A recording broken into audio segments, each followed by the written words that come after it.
songs can fly on the airwaves. They just need a chance to start. The songs can grow and hope and fade and fly from heart to heart. Did you know purple songs can fly? Welcome to our program, produced by the Children in Treatment at the Texas Children's Cancer and Hematology Centers. Our program is about great music made by some terrific young talents. Now, here are the hosts of Purple Songs Can Fly. Thank you, and welcome to the program, Purple Songs Can Fly, on the Voice America Kids Network. I'm Zach Tavlin, And I'm Emily Freeman. and today we will be talking with Dr. Dreyer, the medical director for the Long-Term Survivor Program. Welcome to the show today. Hi. Thank you. Good to see Thrilled Hey to be there. here. Good to have you. Yes, good to have you. So please, tell us about the Passport to Care. The Passport for Care Or for is care. an incredible internet-based tool that was developed here at Texas Children's that allows survivors of cancer to access their record anywhere they are in the whole entire world. But not only does it give them access to their record, it tells the doctor that they might have just dropped in to see one time what they need for follow-up. They might have had leukemia when they're 5, and now they're 35, and with the click of about 3 little mouse clicks, guidelines pop up that say, oh, you're 15 years post-leukemia therapy. You need this, this, and this done today.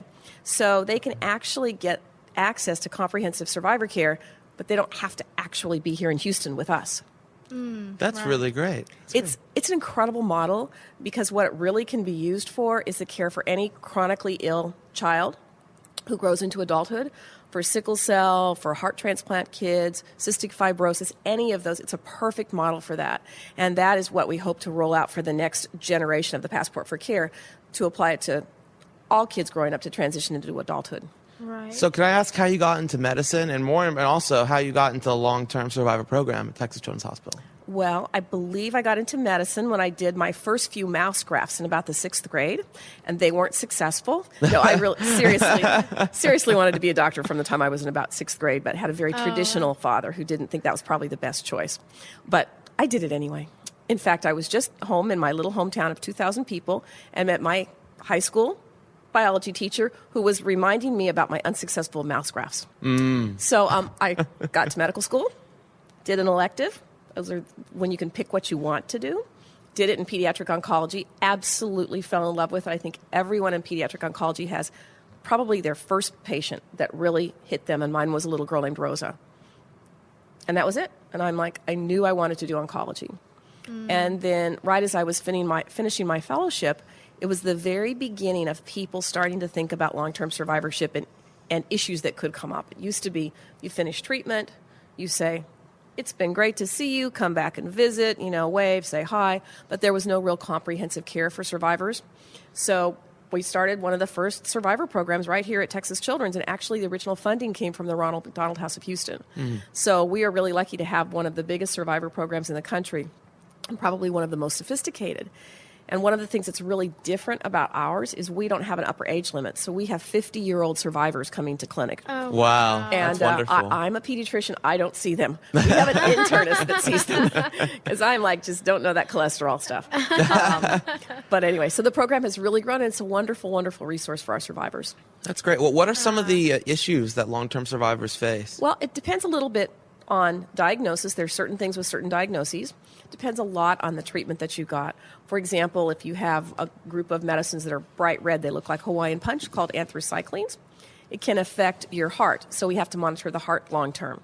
We have some of our drugs that can increase the risk of a secondary cancer. So, of course, we spend a lot of time educating kids and young adults, survivors, on avoidance of cancer-causing behaviors like no tobacco, care with drinking, avoid sun. And it's really widely varied. Occasionally we have a long-term survivor whose primary cancer comes back, and of course that's a really tough situation. Right. But thankfully, overall childhood cancer cure rates are what? You guys tell me. I am not 100% sure. Let's guess. Emily? I'll give you a guess. 70%? Very close, 80%. Wow. Overall, 80% of children with cancer are cured, which is phenomenal. That is. In 1965, only 5% of kids with leukemia, the common type, were cured. Now we cure 90% of kids with leukemia. That is awesome. Isn't that amazing? That is absolutely Yes. incredible. That's awesome. You're listening to the Voice America Kids Network and Purple Songs Can Fly. I'm Zach Tavlin. I'm Emily Freeman. And our topic today is long-term survivorship with Dr. Dreyer. And just in case you don't know what Purple Songs Can Fly is, we are a charity located in the Texas Children's Hospital Cancer and Hematology Center.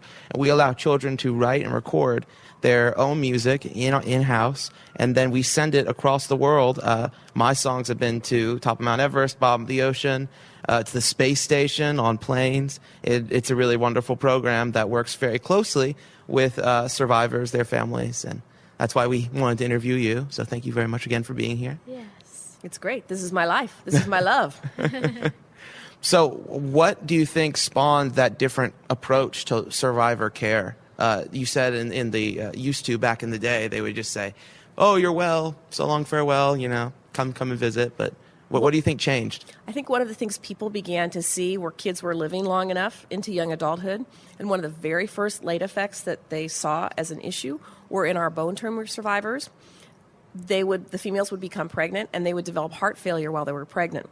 And people began to really look at that and think about that and realize it was related to this one particular category of drugs. And then looking back on that said, if we were monitoring their hearts, we probably would have seen this as a possible problem and could intervene with heart medicines to protect them. So that was actually one of the very first things people looked at. And then it's just grown from there. I mean, we know so much more about the medicines now. We know so much more about survivorship. So, we're really able to take a good quality of life and make it a superb quality of life, because we don't want our survivors to have issues related to their primary cancer. We want life to go on and be spectacular people. Right. I think that's a lot of what survivorship in itself is really moving on and going forward, but also being aware of what you need to do and how to handle it. And what's ahead of you? Yeah. So actually, Emily, you're a survivor, right? Yes. How long have you been? 3 years, I think. That's wonderful. Yes. That's great. Yes. Have you encountered the long-term survivor program yet, or are you still before? Not yet. Okay. But I think I'm on my way. Yes, you are. Absolutely. So, Dr. Dreyer, I've attended several events with you, and I have to say, you are the best dressed doctor I know. Oh. That is very true. I'm so glad I dressed up today. And I gotta ask, how many shoes do you have in your closet? I can't say that because my husband might hear this. Too many, he said. Oh, my. But they all have high heels. Okay. And if you didn't go into medicine, where would you might have gone? I think I still would have done something in PR, something in talking, whether it was radio or TV or promotions, because I'm my father's daughter. I just guess I like to talk. All right. I know how you feel. Yeah, exactly. Or three peas in a pod. Right. So let's take a break. I'm Zach Tavlin, I'm Emily Freeman. and you are listening to Voice America Kids and Purple Songs Can Fly. This song that we're going to play during our break is by Kandace. It is called For These Dreams. In these clouds I can see the sun trying to break through. So I breathe in your love for a reassuring place to say. For these songs I'll sing for you, to know how I feel and to show you. For these dreams I believe are real.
secrets I've been hiding.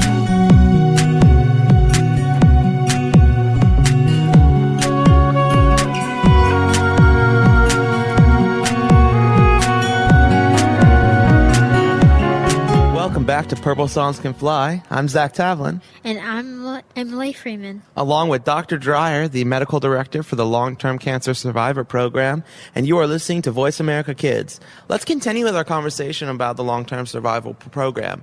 How old is the oldest child you're still following? We have several in their late 40s, and we have one who just turned 50. Wow. And he was treated before I worked here. I just want you to know that. But it's really interesting because so many survivors go on and do incredible things because of their experience. And he actually has started a charitable program teaching kids to golf, childhood cancer patients to golf. Wow. He's a big golfer. That's That's his wonderful. way of giving back. And he now just attended a big event with us. And it's pretty amazing. I'm a golfer myself, so Well- I wholeheartedly support that program. That would be He's amazing. very serious about it. So, no, it's a wonderful thing. That's great. That's great. So I'm curious, what is the most dramatic change you've seen, like in treatment for pediatric cancer? I think when I started, the focus was on cure rates. And there wasn't a lot of consideration about delayed side effects or late side effects. Okay. And now, as things have evolved, when we write new treatment protocols, we of course want to focus on cure rate, but there's equal focus on avoiding late side effects.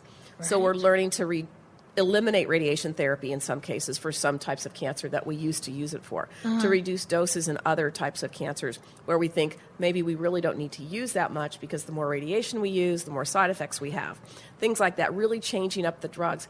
And now the new thing in the last few years, we actually are developing targeted agents. Those are monoclonal antibodies that attack just the cancer cells. So once we really perfect that, we'll get away with many fewer side effects. Those are really Right. dramatic drugs.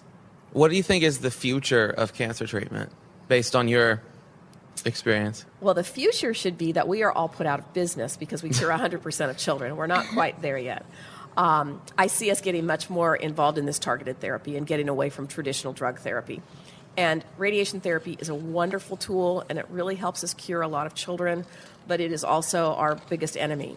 So Right. the better we can do with the type of radiation, the more safe we can provide the radiation, that's a huge goal. That targeted treatment sounds like it could be the answer for that as an issue. It is. It really has been very good in some lymphomas. They're actually using it in some leukemias.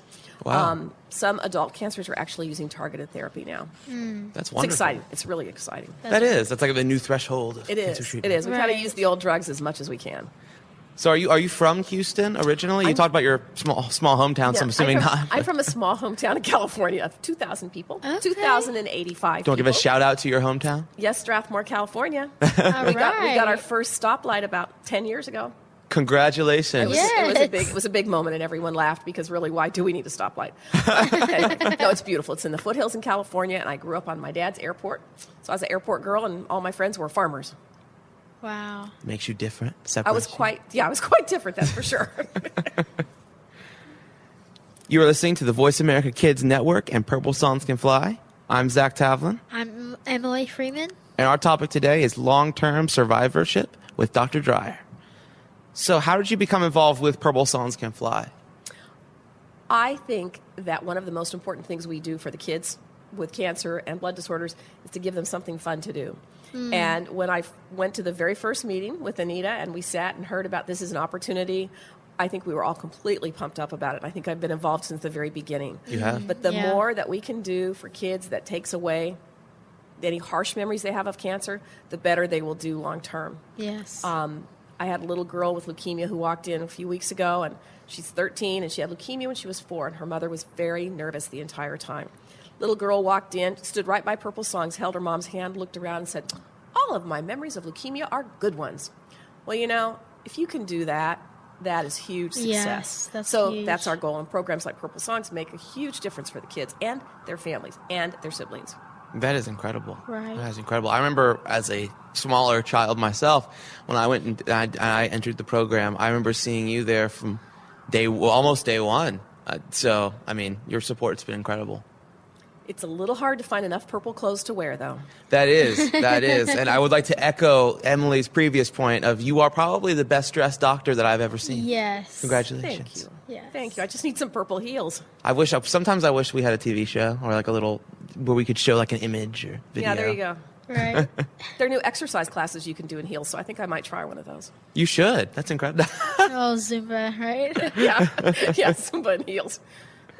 So I know you love to cruise in Alaska. Have you made cruise plans for this year? And I have not. We actually have a program now where we take teenagers who are cancer patients off therapy to Jackson Hole, and they go spend a week in Jackson Hole. So I think I'm going to go with the kids this year and hang out in Jackson with them. I'm not going to go sleep in a tent in the woods.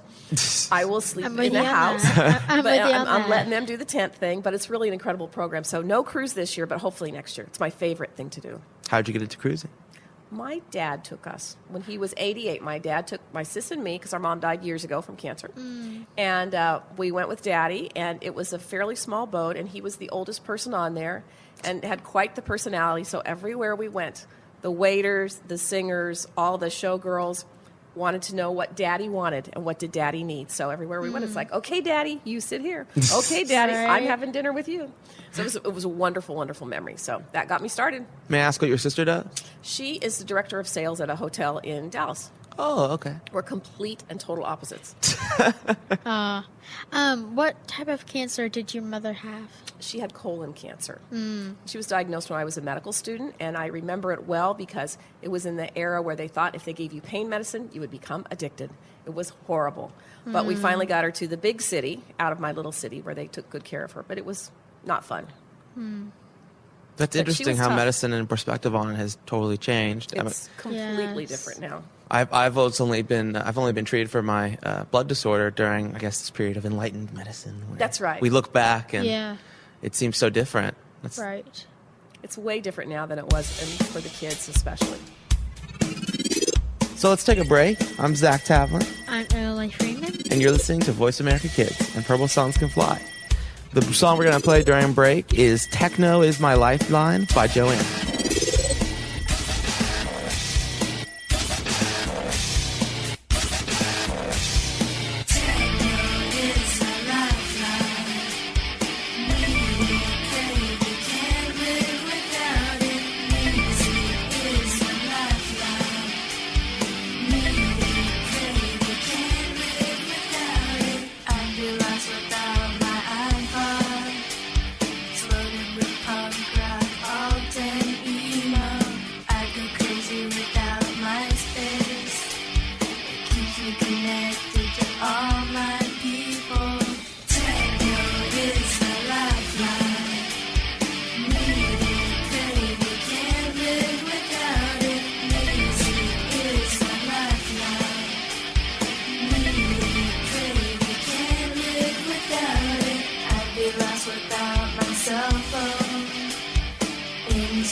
Back to Purple Songs Can Fly. I'm Zach Tavlin, I'm Emily Freeman. along with Dr. Dreyer, the medical director for the long-term survivor program at Texas Children's Hospital, and you are listening to Voice America Kids. Let's continue with our conversation about Purple Songs Can Fly and how you became involved. Do you have a favorite Purple song? I know it's hard to choose just one. I think two of my favorites. One is a little girl named Gracie, who did one of the original songs. And every time I speak of it, it gets me all choked up. And she spoke about how pretty she was because she has her dad's beautiful eyes. And at the time, he was serving overseas and had had a really bad injury in the military.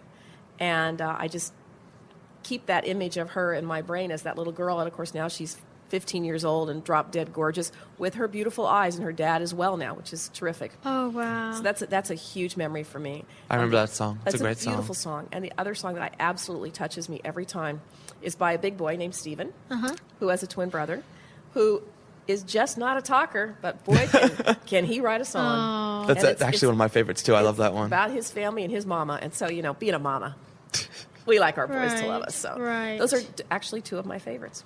I will echo that as well. One of my favorites is a song by Steven. Probably the same song, and hopefully we'll play it one of these days. But it really touched me to hear it. And yes. I really, really enjoy what Steven writes and how he plays. I also remember Gracie's song.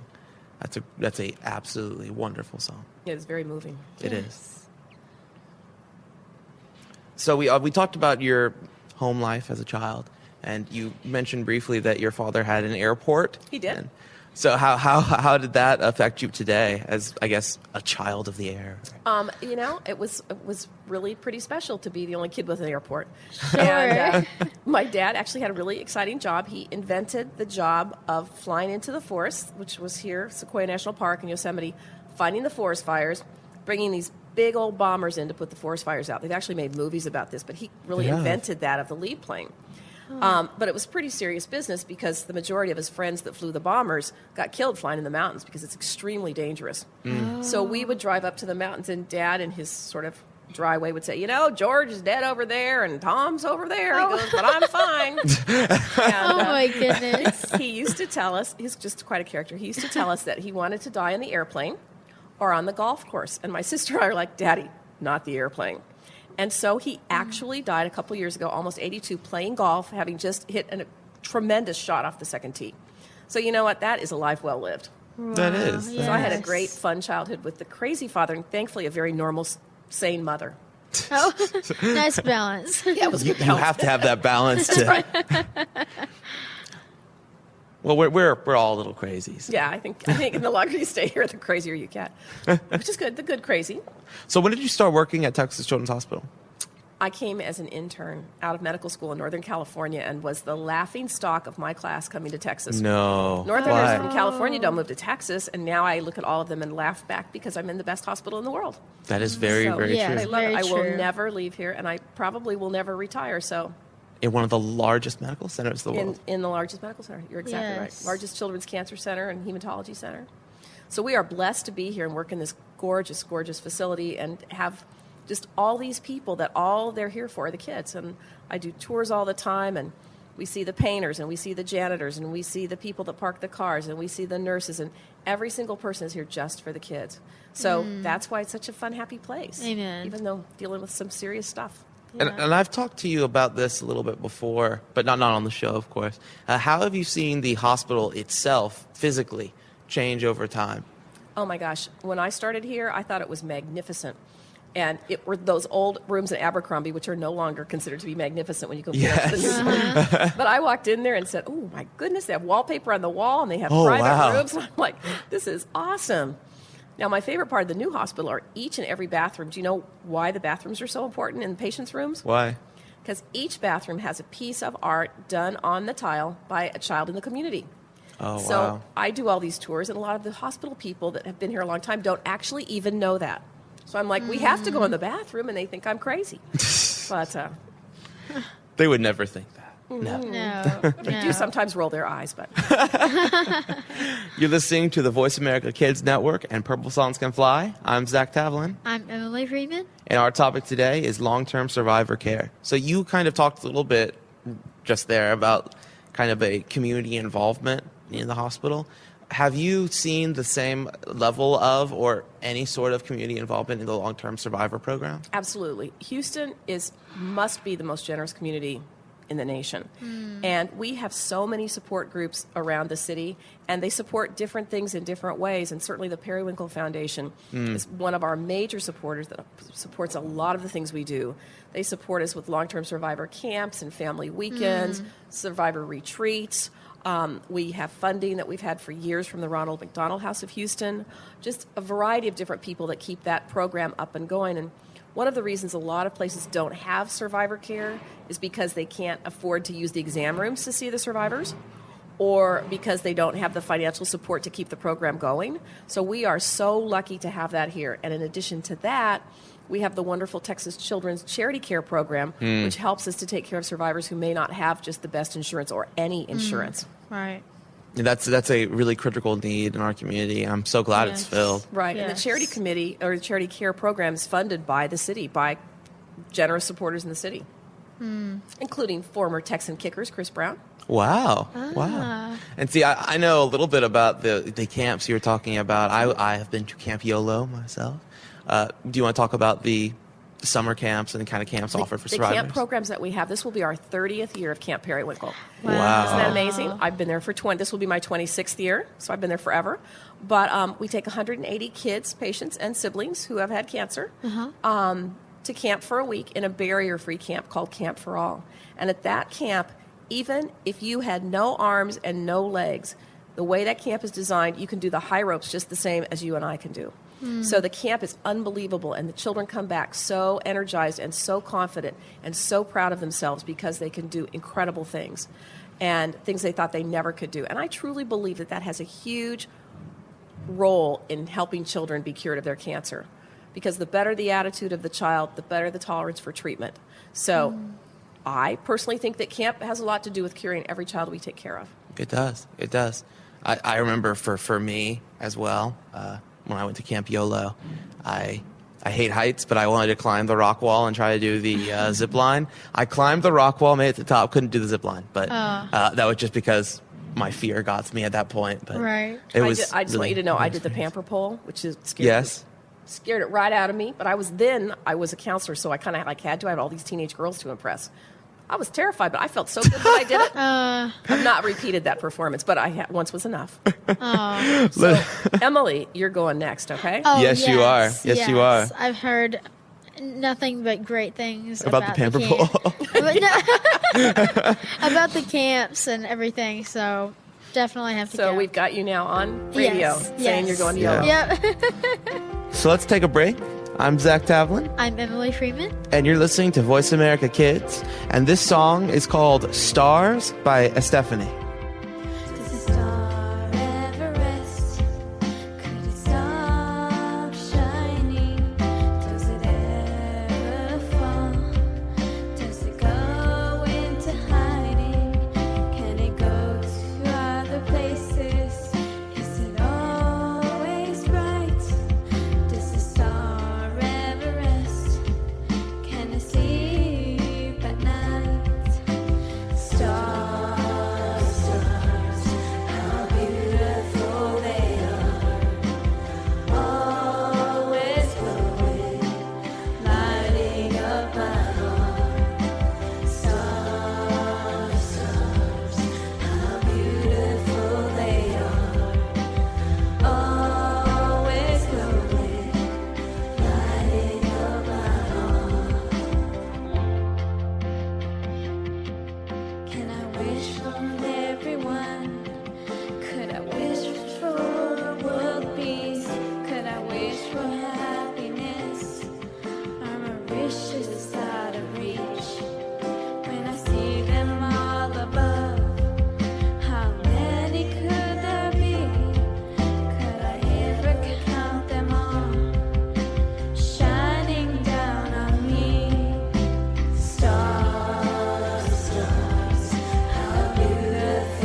back to Purple Songs Can Fly.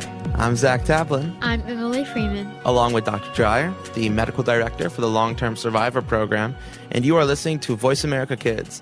So let's continue with our conversation about long-term survivorship. What would you say is the average number of years that separates long-term survivors from their cancer in your program at the moment? What we usually say is we like kids to be about 4 to 5 years after completion of their treatment, and then they Okay. become a member of the long-term survivor program. That's when they Okay. transition over. Okay. And then once they're in the long-term survivor program, we usually see them just once a year. Some kids we'll certainly offer about 10 years after they joined to see them once every 2 years, but those that are into it love to come back because it's quite social too. You know, they see all their old doctors, their old nurses. Everybody hugs and kisses them. Right. We recognize the parents. We almost never recognize the kids as they grow up because many of them look so different. Yes. They come in with their own kids. Remember you saw me when I was 12. I hopefully look different now. I'm not 100% sure. Yeah, you do. Okay. I had a survivor that came the other day who was 28, who's a nurse, male nurse. His little daughter was getting her ear tubes done in the operating room downstairs, and we were chatting. And this is a boy that was treated before we had sedation for procedures. So we used to do bone marrow tests and spinal taps with nothing, not pleasant experiences. And he said to me, I get the funniest feeling when I drive by the medical center. And I'm like, shock and fear. He goes, no, I feel like I'm going to Disney World. I am not kidding. He had such good memories of his experience here. And he was in the era before we had sedation. So I'm just like, oh my goodness. No wonder you went into medicine. When was this era? We started using sedation probably 14 years ago. Wow, that soon? Yeah, I mean, fairly recently. Wow. And it used to be just tough, and you'd have a little 3 or 4 year old patient with leukemia, and they'd hop up on that table, and we'd do their spinal tap, and they would just sit there. Wow. And I had one girl that had leukemia. She was a teenager, and she loved George Strait. And her coping mechanism when she would get bone marrow tests, which were every 2 months in those days, and those are nasty, she would just say, George Strait, George Strait, George Strait, the whole time we did her test. And that was her coping mechanism to get through that horrible thing we were doing to her. But thankfully, now they love their test because they get 2 drugs that make them high. They're happy campers. I had a bone marrow test when they were first diagnosing me just to make sure nothing was there. I came back clean, but I don't remember my experience very much. I remember waking up hazily later a little bit, but I don't remember my experience much. Yeah. I can speak to the effectiveness. You can be of happy that sedation. you're in the era of sedation. I can be very, very happy. So, by the way, listeners, if you would like to email the show, please send it to voiceamericakids@yahoo.com. Make sure you mention our names, Zach Tavlin, And Emily? and mention the show Purple Songs Can Fly. Share some of your thoughts or ask a question, and we'll try to answer it on the air. So we also, a little bit earlier when I was first talking to you, kind of talked about your transition from being daughter of a pilot to doctor, and you said that it was mostly due to your very first patient. What was your experience with your first patient, Rosa? I believe. Rosa, right? she had leukemia, and she was a little tiny girl, about 7 years old, and this was a long time ago, and she actually didn't survive her leukemia. But I remember her so well. I remember her name, but she was just a little bitty girl, and I watched her fight this really tough battle, and although she didn't win in the end, she was a huge inspiration to me. And that really got my interest in oncology peaked. So never changed since that time. So would you say that she is an inspiration for you going forward in Absolutely. survivor care? Absolutely. And of course, as time has gone on, I've gotten to know so many incredibly inspirational kids that, you may have your own problems at home and you walk in the door of the clinic and all of those problems become minuscule because you see what the kids are going through. And it really doesn't matter that somebody just stole your car because these kids are fighting for their lives and they're doing it with a smile on their face. So it's a hugely inspirational job that we all have and really gives us meaning in life. I think you talked a little bit about in the 60s, the survivor rate was 5% for childhood leukemia. 5% for childhood and now leukemia. It's 80% or something? It's 90% probably 90. overall for acute lymphoid leukemia, the most common cancer that we treat. It is phenomenal, and that's because most kids are entered on these research protocols that we do, that we work with many other institutions to develop research trials that we can ask and answer research questions so we quickly know what works the best. And most adults are not on research trials. kids, probably 85% of them are. And it's a huge, I mean, the pediatric oncology is such a model disease for moving forward in your treatments and your cure rates. And how would you say, I'm not 100% sure if you have personally worked with this, but I know that you've probably talked to and met, I guess, adult oncologists, but how would you say pediatric oncology is different from adult oncology? You know, the patients are just so different. Children are so resilient, and we can do really terrible things to them. We can do bone marrow tests to them. We can do spinal taps. We can give them incredibly aggressive chemotherapy, and they're like bouncing out of bed wanting to go to the baseball game that night. You know, adults just are not as strong emotionally or physically. And I would find it challenging to work with adult cancer patients. Of course, most of my adult oncology friends are completely freaked out at the thought of taking care of a child with cancer, so it's good we each do our own thing. Right. That is. What would you say that different perspective comes from? You know, I think children frighten adult doctors, as we call them adult docs, that take care of adults, which I guess makes sense. I think they're just terrified of kids. And for me, I think children are so resilient, and adults tend to be quite a bit whinier and complaining and don't necessarily have such Have you ever dealt with me? only with a smile on your face. But I think adults can just be a much bigger challenge to work with. Not all of them by any means, but you know, of course, they have a lot more on their plate. They're typically parents or spouses, and they're working, and they're trying to deal with cancer, and it is a completely different world for them. But I'm sticking with my kids. Yeah. All right. If you could say one thing to children going forward and thinking about being a long-term survivor, what would you tell them? I would tell them they pretty much can do whatever they want with their life, and you can see that every day with all of our survivors. They are so much more mature than other kids their age, and they just go out there and they kick butt, and they become doctors and nurses and lawyers and moms and dads and actors and actresses, everything. They have no limitations. That's 100% true in my experience. I've seen it with children I've known from the time before and the age of me being 12, and seeing them now. It's incredible. So thank you so much for coming to talk with us today. It was absolutely wonderful getting to talk to you and find out so much about the Long-Term Survivor Program. Yes. I am incredibly happy that there are people like you working to ensure that going forward, children have the support that they need to really grow into adults. Yes, as definitely people. blessed to have Good. you. Well, it's been great to tell the stories, and you probably know more childhood cancer survivors out there than you actually realize you do, out there to all those kids listening to this. That's very true. Yep. You've been listening to Purple Songs Can Fly and Dr. Dreyer.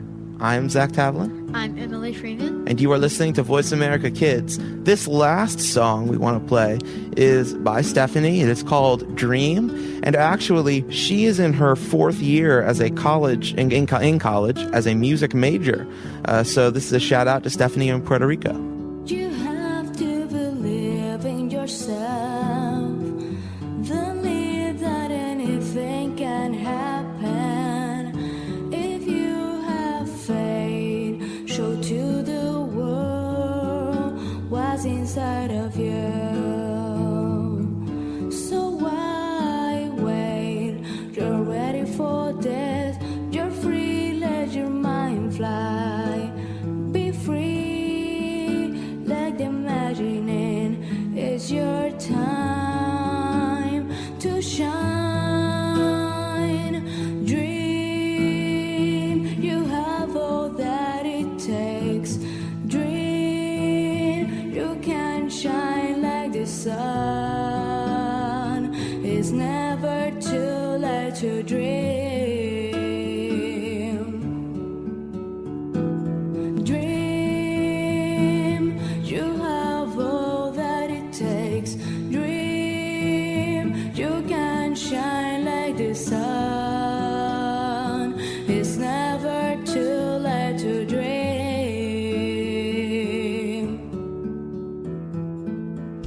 You have to listen to your heart. Listen to your own voice inside of you. It's in your hands. Don't let it go.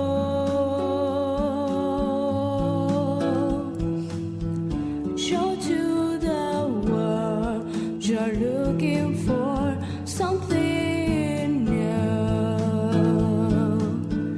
And now let the magic begin. Be free and shine.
thanks for listening to Purple Songs Can Fly. We'll see you again next Monday at 6 p.m. Eastern Time, 3 p.m. Pacific Time on the Voice America Kids channel. And remember, for more information about the Purple Songs Can Fly project, visit www.purplesongscanfly.org. We'll be back with more music next week. Purple songs can fly.